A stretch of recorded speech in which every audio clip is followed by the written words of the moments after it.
Last 10 days बच गए हैं हमारे एग्जामिनेशन के लिए, और इस लास्ट 10 डे में एक परफेक्ट स्ट्रैटेजी प्लान क्या होना चाहिए जिससे आपने पूरे 1 साल 2 साल जो तैयारी की है उसे और बूस्टअप कर सकें और बेहतर कर सकें। वीडियो स्टार्ट करने के पहले ही मैं बता देना चाहता हूं कि लास्ट के 10 दिन में आप 600 और 700 स्कोर नहीं कर सकते हैं अनलेस और अनटिल आपने मेहनत नहीं किया है। बिना मेहनत किए हुए 10 दिन में कोई स्कोर नहीं कर सकता है, ये मिरेकल भी नहीं हो सकता है।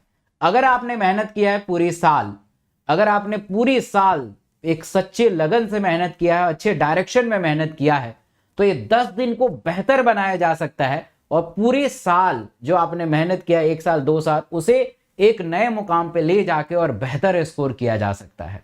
तो अगर आपने मेहनत किया है तभी इस वीडियो को देखिएगा। अगर आपने पूरे साल नहीं पढ़ा है तो आपके लिए ये बिल्कुल वीडियो नहीं बनी है। तो सबसे पहले मैं अपने एग्जाम से रिलेट करूंगा। मेरे जब एग्जाम थे तो मैंने अपने 10 दिन में कैसे अपने आप को रखा था, मेरा मोड ऑफ प्रिपरेशन कैसा था, मैं कैसे चीज़ों को हैंडल करता था ताकि मेरे रैंक 52 आया, एमएमसी में सिलेक्शन हुआ। और आप सबसे भी मैं यही उम्मीद करूंगा कि आप सब भी मेरे जैसे मैं प्रिपेयर कर रहा था वैसे ही आप प्रिपेयर करिए ताकि आपकी भी रैंक आए और आप एक ड्रीम मेडिकल कॉलेज तक पहुंच सकें। सिर्फ गवर्नमेंट मेडिकल कॉलेज नहीं, ड्रीम मेडिकल कॉलेज होना बहुत जरूरी है।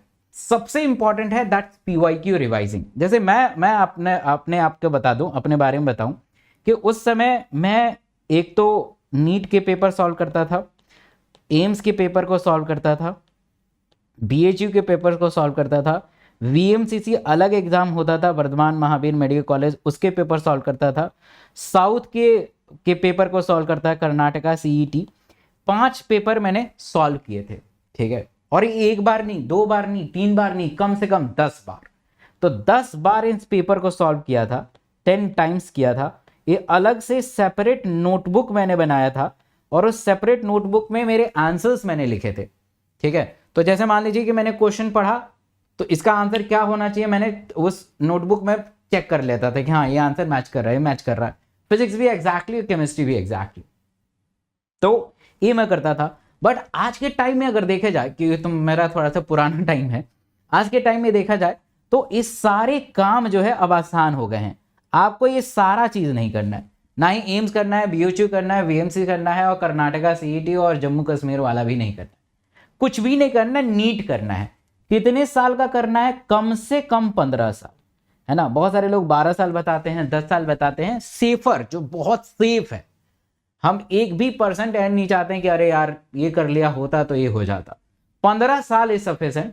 और उसको रिवाइज करिए। आप सब ने बहुत ही मेहनत से इसे किया ही होगा तो उसे रिवाइज करिए। आप पहली बार सुन रहे हैं कि यार पीवाईक्यू कौन रिवाइज करता है, बट याद रखिए पीवाईक्यू रिवीजन जब करेंगे तो आपसे इससे क्या क्या चीजें ऑब्टेन कर सकते हैं।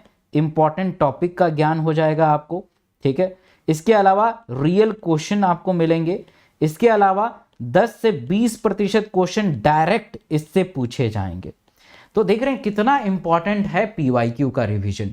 तो पीवाईक्यू का रिवीजन प्रीवियस ईयर के 15 साल जो पेपर आए हैं उसको रिवाइज करिए।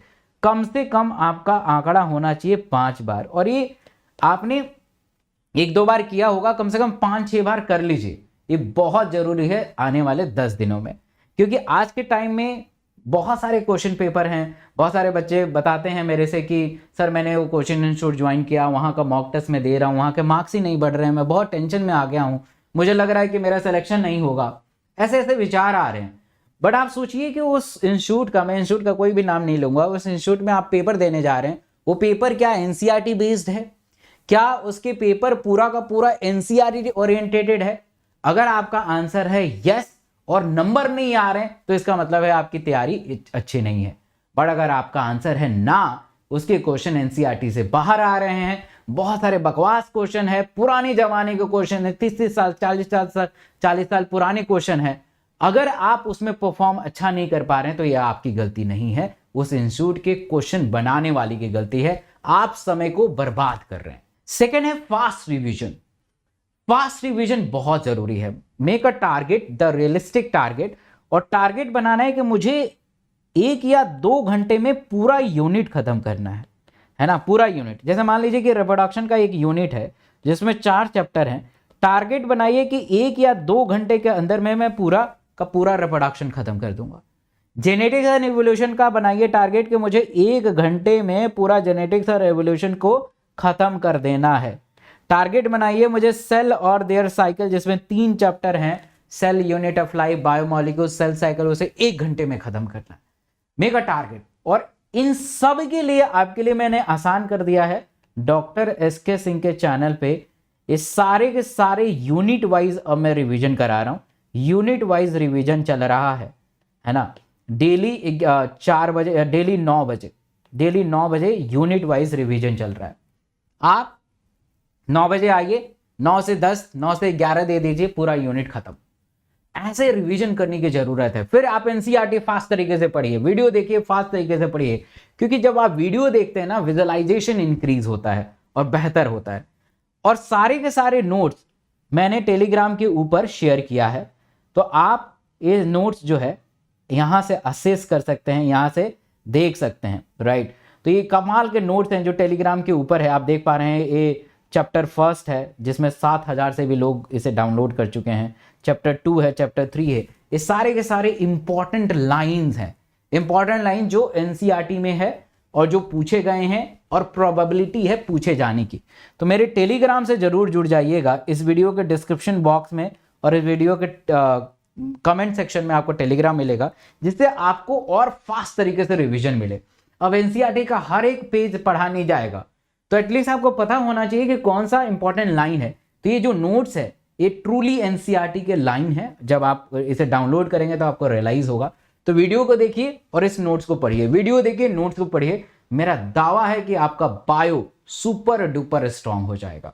Third is important, the balance between theory and mock test. अब बहुत सारे बच्चे क्या करते हैं कि इस समय में खाली मॉक टेस्ट दे रहे हैं, ये गलत स्ट्रैटेजी है। आपको बैलेंस करना है थ्योरी और मॉक टेस्ट में, ठीक है। Mock test no doubt important है ताकि रियल प्रैक्टिस आप कर सकें। आपको एग्जामिनेशन हॉल में MCQ ही करना है, इसे डिनाई नहीं किया जा सकता है। बट इस मॉक टेस्ट को बेहतर कौन बनाएगा? थ्योरी बनाएगा। तो बिना रिवाइज करे बिना आप मॉक टेस्ट मत दीजिए। आप अपने शेड्यूल में ये तय करिए, मैं भी यही करता था कि मैं 2 से 5 मॉक टेस्ट देता था। तो 2 बजे के पहले मैं टारगेट बना लेता था कि एटलीस्ट केमिस्ट्री में इनऑर्गेनिक केमिस्ट्री खत्म कर दूंगा आज, तब मैं मॉक टेस्ट दूंगा। अगले दिन टारगेट बनाता था मुझे ऑर्गेनिक केमिस्ट्री खत्म करके मॉक टेस्ट देना है। अगले दिन फिर टारगेट बनाता था कि मैं बायो में 3 यूनिट खत्म करूंगा, तब जाके मॉक टेस्ट दूंगा। तो ऐसे ऐसे कर के आप थ्योरी को रिवाइज भी कर रहे हैं और मॉक टेस्ट देके उसे एनालाइज भी कर रहे हैं। तो इससे आपकी पढ़ाई और बेहतर तरीके से इंप्रूव होगी। Fourth is revision through NCERT important line, जिसके बारे में मैं चर्चा करता था। इंपॉर्टेंट चैप्टर के लिए मैंने वीडियो बनाई है अलग से, इंपॉर्टेंट टॉपिक्स जो है और इंपॉर्टेंट लाइन, इसके लिए मेरे नोट्स को बस आप डाउनलोड कर लीजिए और उसको पढ़िए। ऐसा नहीं है कि लास्ट टाइम में अगर आप किसी दूसरे नोट से पढ़ेंगे तो आपको नुकसान होगा, दूसरा नोट्स है ही नहीं, वो तो पूरा NCERT है। तो important line from extracted from NCERT है, तो वो नोट्स नहीं है, वो NCERT की बुक ही है जिसमें इंपॉर्टेंट चीजों को रखा गया है। तो टेलीग्राम पे अवेलेबल है। And the last but not least, that's a self believe. आप अपने अंदर विश्वास रखिए कि मेरा सिलेक्शन होगा और इसी बार होगा और हम करके छोड़ेंगे। तो आपका जो है पॉजिटिव जो वाइब्स वो इंक्रीज होंगे और आप बेहतर दिशा में जाके प्रयास करेंगे और बेहतर करेंगे। तो self believe is very important. ये मत सोचिए कि मेरा सिलेक्शन नहीं होगा, आपको ये सोचना है कि मेरा सिलेक्शन होगा, इसी साल होगा, इसी बार होगा। तो प्लीज कमेंट करके बताइए कि मेरा, आपको सबको लिखना है कि मेरा सिलेक्शन होगा, इसी बार होगा, इसी साल होगा। ठीक है, तो ऐसा बिलीव करेंगे तो आप बेहतर करेंगे। पहली दफा इस चैनल पे आए हैं तो इस चैनल पे जरूर सब्सक्राइब करिएगा, क्योंकि नीट निश्चय से नीट निश्चित। Thank you so much.